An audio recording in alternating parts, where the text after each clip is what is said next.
எல்லாருக்கும் வணக்கம். நான் அந்த ராமசாமி இல்ல அப்படின்னு சந்தானம் அவர்கள் போட்டு விட்டு பயங்கர வைரலாகி பயங்கர பேச்சு பொருளா மாறுச்சு.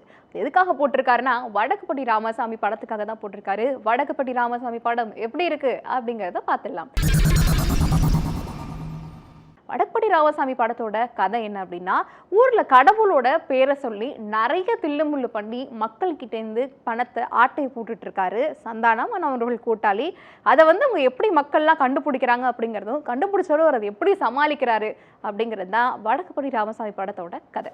ஸோ இந்த படம் எப்படி இருக்கும், இந்த படத்தோட ட்ரெய்லர் பார்த்தோன்னே பயங்கர ஃபன்னாக இருக்குமே அப்படின்னு சொல்லிட்டு போய் உட்காந்தா சீரியஸாக இந்த படம் வேறு லெவல் ஃபன்னாக தான் இருந்துச்சு.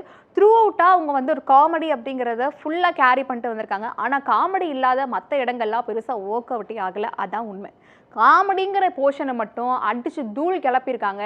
ஏன் காமெடி ஒர்க் அவுட் ஆச்சு அப்படின்னா, நம்மளோட இந்த சின்ன மூலையை வச்சு நம்ம கண்டுபிடிச்சது என்னென்னா, சந்தானம் அவர்கள் பெருசாக பேசினார், சுற்றி உள்ளவங்களை பேச விடாமல் பண்ணார் அப்படின்னா அந்த காமெடி பெரிய லெவலில் ஹிட் ஆகாது. இதே சந்தானம் அவர்கள் கம்மியாக பேசிட்டு சுற்றி அவங்க கூட இருக்க ஆர்டிஸ்ட்லாம் பேச வச்சாலே அந்த காமெடி ஹிட் காமெடி தான். ஸோ அந்த வகையில் லொல்லு சபா சேஷு வேறு லெவல் பெர்ஃபார்ம் பண்ணியிருக்காரு. குறிப்பாக சொல்லணும்னா காங்கேயம் காமெடின்னு ஒன்று வரும் படத்தில், அதை பாருங்க. அப்புறம் பரதநாட்டியம் சீன் சூப்பராக எக்ஸ்ட்ராடினரியாக பண்ணியிருப்பாரு. அவரை பார்த்தாலே சிரிப்பு வர மாதிரி நிறைய இடங்களை செதுக்கியிருக்காரு கார்த்திக் யோகி டைரக்டர்.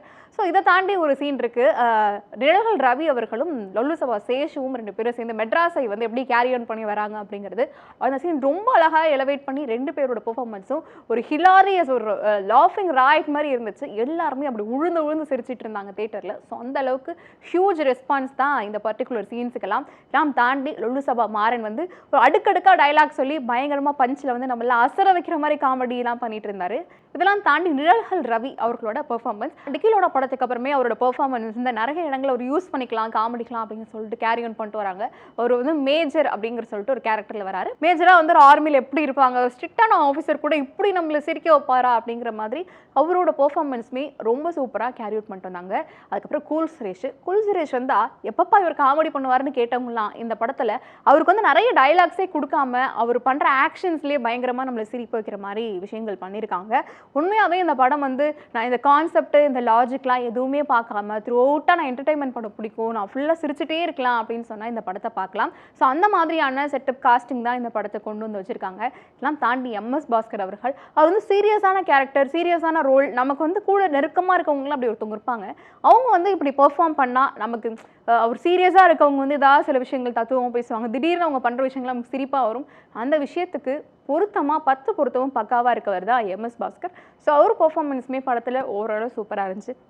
இதெல்லாம் தாண்டி மேகா ஆகாஷ் அவர்களோட பெர்ஃபார்மன்ஸ், ஒரு பீரியாடிக்கல் செட்டப்பில் ஒரு ஹீரோயின் மாதிரி வேணும் அப்படின்னு சொல்லிட்டு தேர்ந்தெடுத்து பொறுக்கி எடுத்திருக்காங்க ஹீரோயினை அப்படின்னு தான் சொன்னாங்க. அதுக்கேற்ற மாதிரி அவங்களோட சாமியான அந்த ஸ்க்ரீன் ப்ரெசன்ஸாக இருக்கட்டும், இல்லை இவங்க கூடலாம் சேர்ந்து அவங்களோட டாக்டராக அந்த மக்களுக்கு என்ன பண்ணணும்னு நினச்சாங்க அப்படிங்கிறதையும் அவங்க நல்லா பண்ணியிருக்காங்க. தாசில்தாராக இந்த படத்தில் ஒருத்தர் வராரு. அவரோட பெர்ஃபார்மன்ஸுமே அவர் பார்த்த நிறைய இடங்கள் கடுப்பாகிற மாதிரி பண்ணியிருக்காங்க அப்படின்னாலே அவங்களோட நல்லா ஒர்க் அவுட் ஆகியிருக்குன்னு அர்த்தம். ஸோ அவங்களுமே ஓவராலாக இந்த படத்துக்கு காஸ்டிங் தான் பெரிய பலம், காமெடி தான் அதை விட பெரிய பலம். இது எல்லாமே நிறைய இடங்களில் சூப்பராக ஒர்க் அவுட் ஆகியிருக்கு. பட் டேரக்டர் கார்த்திக் யோகி டிக்கிலோனா படம் எடுத்திருக்காரு, நம்ம நிறைய பேருக்கு தெரியும். ஸோ இவங்க ஒரு கடவுளுங்கிற ஒரு விஷயம் இருக்கா இல்லையா அப்படிங்கிறதெல்லாம் தாண்டி அது ஒரு ஹிலாரியஸ் கண்டென்ட்டாக மாற்றி நமக்கு கொடுத்துருக்கிறதுக்கு ஒரு யூனிக்கான ஸ்டைலில் தான் கொண்டு கொடுத்துருக்காரு.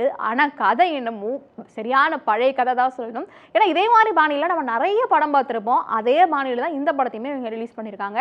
ஸோ ரிலீஸ் பண்ணதெல்லாம் தப்பு இல்லை, ஆனால் அவங்க காமெடி எலிமெண்ட் ஆட் பண்ணதுனால, மிக்ஸ் பண்ணதுனால இந்த படம் நமக்கு த்ரூ அவுட்டாக பார்க்க ஒரு காமெடியாக ஒரு சூப்பராக என்டர்டெயின்மெண்ட்டாக இருக்குது. ஆனாலும் நரேட்டிவ் ஸ்டைலில் இன்னும் கொஞ்சம் புதுமையை செலுத்தியிருந்தாங்க அப்படின்னா இன்னுமே பெஸ்ட்டாக இருக்க நிறைய வாய்ப்புகள் இந்த படத்தில் இருந்திருக்கு. ஆனால் காமெடி எலிமெண்ட்லாம் வச்சதுனால இந்த படத்துக்கு இவ்வளோதான்ப்பா அப்படிங்கிற மாதிரி ஒரு லிமிட் அவங்களே செட் பண்ண மாதிரி இருந்துச்சு.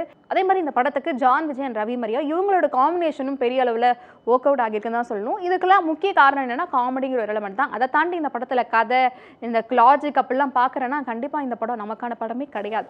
அண்ட் டெக்னிக்கல் ஆஸ்பெக்ட்ஸ் பற்றி இந்த படத்தில் பேசணும்னா கேமரா ஒர்க் ரொம்ப டீசெண்டான ஒர்க். அந்த ஊரில் த்ரோட்டா அந்த எஸ்டாப்ளிஷ் பண்ணி காட்டின விஷயமா இருக்கட்டும், இல்லை ஒரு கேரக்டரைசேஷனை அவங்க எடுத்து சொன்ன விதமாக இருக்கட்டும், இது எல்லாமே கேமராக்கு இந்த ஜானர், காமெடி ஜானருக்கு ஏற்ற மாதிரி, ஒரு என்டர்டெயின்மெண்ட்க்கு ஏற்ற மாதிரி ஒரு டீசெண்டான ஒர்க் தான் அவங்க கொடுத்த வேலையை பண்ணியிருக்காரு தீபக் அவர்கள்.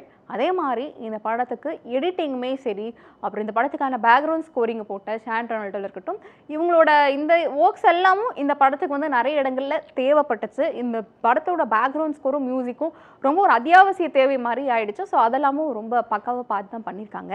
இருந்தாலும் இந்த படத்தில் வந்து கதை அப்படிங்கிற ஒரு விஷயத்துக்கு வந்தோம்னா, கதைங்கிறத அடித்து துவைச்ச பழைய கதை தான்.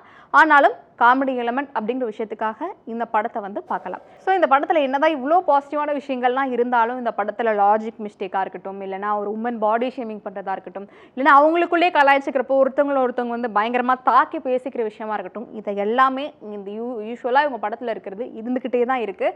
ஸோ இந்த காமெடிஸ்லாம் இன்னும் கொஞ்சம் சேஞ்சஸ் வந்து ஒரு ஆடியன்ஸ் தரப்புலேருந்து எதிர்பார்த்துட்டு தான் இருக்கும். அந்த இது பூர்த்தி செய்வாங்க அப்படிங்கிறத நம்புகிறோம். அதே மாதிரி ஸ்க்ரீன் பிளேலையும் பயங்கரமாக அங்கங்கே ஒரு லேக் தெரிஞ்சுது நமக்கு. அதெல்லாம் அவங்க பெட்டராக பண்ணி ஒரு நல்ல ஸ்டோரியோடு இதுக்கப்புறம் படங்கள் எடுத்து அதில் வந்து காமெடி எலிமெண்ட்ஸ் நிறைய ஆட் பண்ணணும் அப்படிங்கிறதும் ஆடியன்ஸோட ஒரு சைட்லேருந்து ஒரு கோரிக்கையாக தான் இருக்குது. ஸோ வடக்பட்டி ராமசாமி எப்பா போதுண்டா சாமி அப்படிங்கிற மாதிரி வயிறு குழுங்க நம்மளை சிரிக்க வச்சாங்க. ஸோ ஃபேமிலியோடு கண்டிப்பாக இந்த படத்தை பாருங்கள். ஸோ மேலும் இதே மாதிரி நிறைய ரிவ்யூஸோட பார்க்கலாம். Until then tata bye bye from Shweta அண்ணா. செய்திகளை உடனுக்குடன் தெரிந்து கொள்ள உடனே சப்ஸ்கிரைப் பண்ணுங்க.